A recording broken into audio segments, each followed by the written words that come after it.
তাইরি বলতিছে ওগুলো বক্তব্য দিয়ে কি লাভ? শাইখ আহমদুল্লাহ ও নিজেও তো খেলা দেখে, অতএব খেলার বিরুদ্ধে ওয়াজ করে কোনো লাভ নাই। অনেক হুজুররা পর্যন্ত খেলা নিয়ে ব্যস্ত, আবার কোন হুজুর ফতোয়া দিচ্ছে যে খেলা দেখা যাবে, সমস্যা নাই। জোরে বলেন নাউজুবিল্লাহ। মুফতি গিয়াসউদ্দিন আত-তাহিরি বক্তা আছে, চেনেন না? তাইরি ওয়াজ করতেছে খেলা দেখলে সমস্যা নাই, খেলা দেখো। শাইখ আহমদুল্লাহ হাফিজাহুল্লাহ খেলার বিরুদ্ধে বক্তব্য দিয়েছে, আমরা বক্তব্য দিয়েছি। তাইরি বলতিছে ওগুলো বক্তব্য দিয়ে কি লাভ? শাইখ আহমদুল্লাহ ও নিজেও তো খেলা দেখে, অতএব খেলার বিরুদ্ধে ওয়াজ করে কোনো লাভ নাই। এগুলো ওয়াজ বাদ দেন, খেলা চলতে থাক।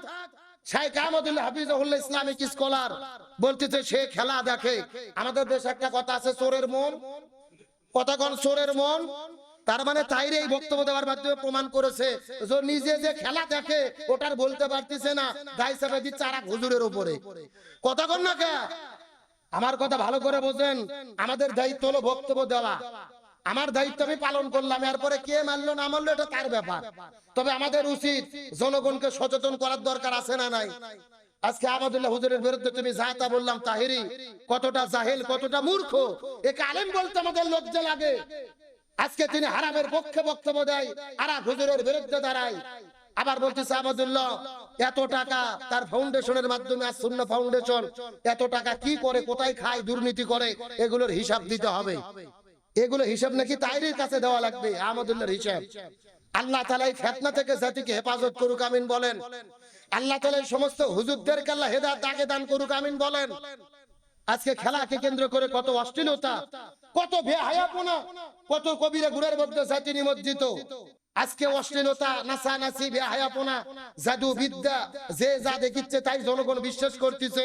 ভালো করে একটা কথা বোঝার চেষ্টা করেন, হারামকে হারাম যদি কেউ না মনে করে, তার প্রতি যদি জায়েজের দৃষ্টিভঙ্গি স্থাপন করে, তাহলে তার ঈমান থাকে না, তারা বেঈমান হয়ে যায়। ভালো করে বোঝেন, খেলা হারাম এটা জানার পরে যদি আপনি খেলা দেখেন, তাহলে আপনি হলেন ফাসেক, মানে আপনি অন্যায় করছেন, গুনাহ করছেন। কিন্তু যদি মনে করেন কিসের হারাম, ওটা দেখি ভালো কাজই তো, তখন কি হবে? শুধু অন্যায় আর গুনাহ হবে না, তখন কি নষ্ট হবে? ঈমান নষ্ট হবে, কারণ আপনি হারামকে হালাল মনে করছেন। খুব সাবধান, কখনোই হালালকে হারামের পর্যায়ে নিয়ে যাওয়ার চেষ্টা করবেন না। খেলাকে খেলার জায়গায় রাখেন। আজকে আমার মনে কষ্ট লাগে, আজকে খেলার জন্য আমরা ঈমান হারা হয়ে যাচ্ছি।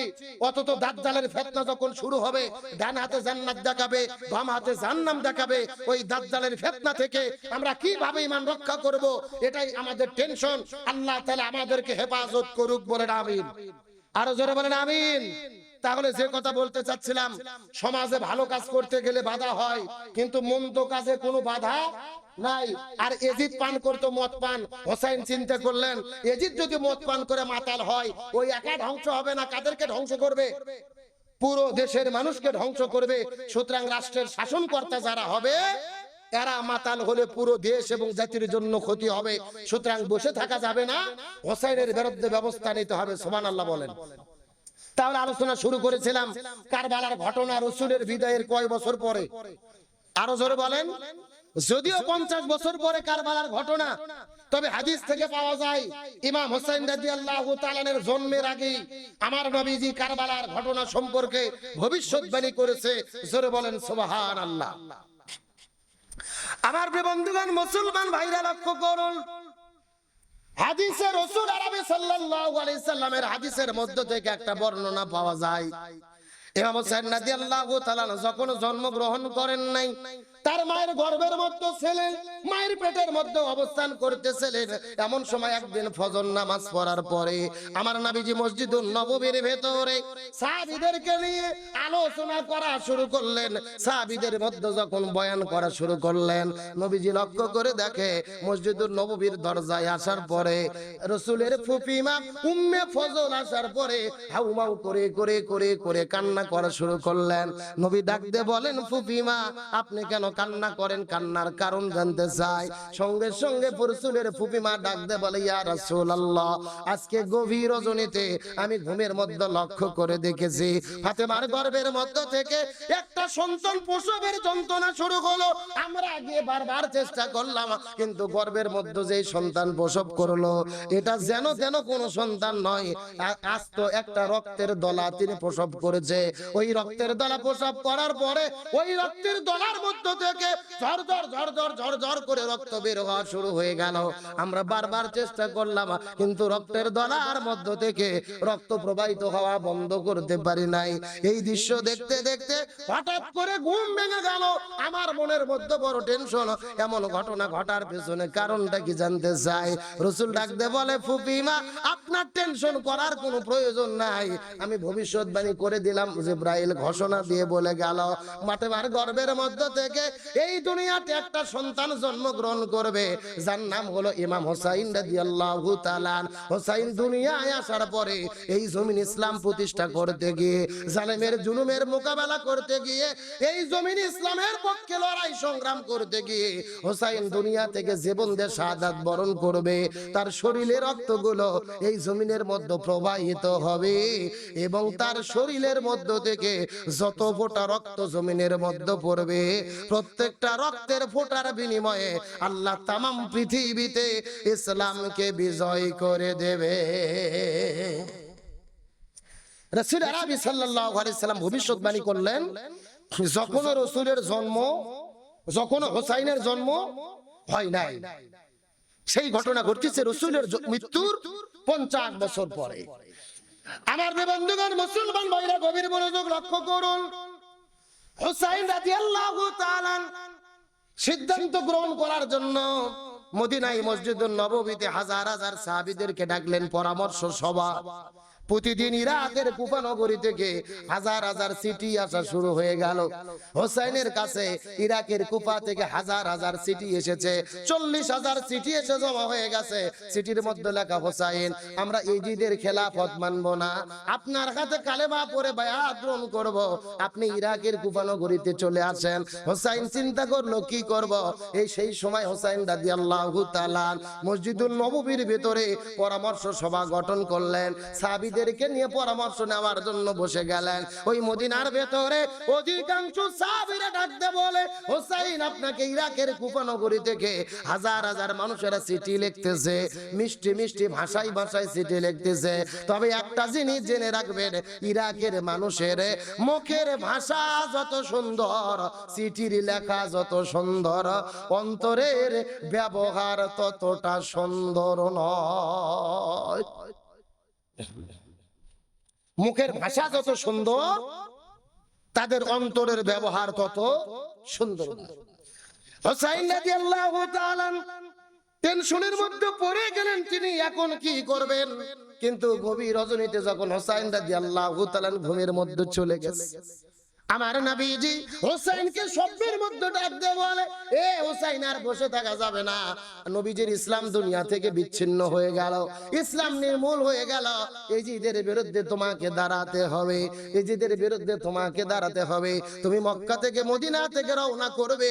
ইরাকে পৌঁছার পরে লক্ষ্য করে দেখবে, মরুভূমির মধ্যে হাঁটতে হাঁটতে হঠাৎ করে যখন তোমার ঘোড়ার পা গুলো বালির মধ্যে ডেবে যাবে, বালিতে বেঁধে যাবে, এমন সময় তলোয়ার বের করার পরে খেজুর গাছের ডালার মধ্যে আঘাত করবা। খেজুর গাছের ডালের মধ্য থেকে ঝরঝর ঝরঝর ঝরঝর করে রক্ত বের হবে। তুমি বুঝে নেবে আর সামনের দিকে যাওয়া যাবে না। ওই জায়গাটাই হবেন সোহাদায়ে কারবালা। ঘোড়ার পা যখন বালির মধ্যে ডুবে যাবে, তলোয়ার বের করে খেজুর গাছের ডালে আঘাত করবে। ডাল থেকে যখন ঝরঝর করে রক্ত প্রবাহিত হবে, তখন বুঝতে পারবা ওই জায়গার নাম কি, সোহাদায়ে কারবালা। হোসাইন রাদিয়াল্লাহু তাআলা পরের দিন সকালবেলা বের হওয়ার পরে তার পরিবারের 72 জন সদস্যদেরকে নিয়ে যখন তিনি রওনা করলেন মদিনার মধ্য থেকে ইরাকের কুফা নগরীর দিকে তিনি রওনা করবেন, তার আগে তিনি সিদ্ধান্ত গ্রহণ করলেন, মুসলিম বিন আকিল নামে একটা দূতকে তিনি পাঠাইবেন ইরাকের কুফা নগরীতে। তিনি গিয়ে আগে তদন্ত করে দেখবে ইরাকের কুফা নগরীর কি অবস্থা। ওখান থেকে তিনি ফর্মুলা চিঠি লেখার পরে, পরিবেশ পরিস্থিতি জানানোর পরে, তারপরে হোসাইন রাদিয়াল্লাহু তাআলা রওনা করবেন। এই সিদ্ধান্ত গ্রহণ করার পরে মুসলিম বিন আকিলকে পাঠায়া দিল ইরাকের কুফা নগরীতে তদন্ত করার জন্য। মুসলিম বিন আকিল তার দুইটা সন্তানকে নিয়ে রওনা করলেন। একজনের নাম মোহাম্মদ আর একজনের নাম হলো ইব্রাহিম। এরা দুইজন রওনা করলেন ইরাকের কুফা নগরীর দিকে। আর নবীজি বললেন, হোসাইন এ নাতি, ওই মক্কায় যাওয়ার পরে, মক্কা থেকে রওনা করে ইরাকের কুফা নগরীর মধ্যে যাওয়ার পরে মরুভূমির মধ্যে যখন তোমার ঘোড়ার পা গুলো বালির মধ্যে ডেবে যাবে, খেজুর গাছের ডাল থেকে রক্ত বের হবে, বুঝে নেবা ওই জায়গার নাম হলেন সোহাদায়ে কারবালা। আসলে কারবালা কোনো জায়গার নাম নয়, কারবালা কোনো স্থানের নাম নয়। কারবালা শব্দের আরবি মূল শব্দ হলো কারিবুল বালা, বিপদে পতিত হওয়ার জায়গা। তার মানে ইমানদারেরা ইমানের পরীক্ষা দিতে গিয়ে যেই জায়গার মধ্যে বিপদে পড়ে ওই জায়গার নাম হলেন কারবালা। বিপদে পতিত হওয়ার জায়গার নাম কি? কারিবুল বালা, মানে বিপদে পড়ার জায়গা। বালা মানে হলো বিপদ, মুসিবত, সমস্যা, মুশকিল। আর করিব মানে নিকটবর্তী। তাহলে কারিবুল বালা হলো বিপদে পতিত হওয়ার জায়গা। কারবালা শুধু একটা জায়গার নাম নয়, বরং যুগে যুগে ইমানদারেরা ইমানের পরীক্ষা দিতে গিয়ে যেখানে বিপদে পড়ে ওই জায়গার নাম কি? আরো জোরে বলেন, ওই জায়গার নাম কি? এই দেশে গত 17 বছরে যারা জীবন দিয়ে চায়না ঘরে বন্দী ছিল, 36শে জুলাই এই জমিনে 1700 ছাত্র জনতা জীবন দিয়েছে, পাখির মতো গুলি করে মানুষ হত্যা করা হয়েছে। সুতরাং এই সময়টাও ছিল এই বাংলাদেশের জন্য কারবালা। কথা কন না কে? কারবালা শুধু ইরাকের ফুরাত নদীর তীরে না, কারবালা সব জায়গায় আছে। ইমানদাররা যেখানে বিপদে পড়বে ওই জায়গার নাম কি? এ জোরে কর, ওই জায়গার নাম কি?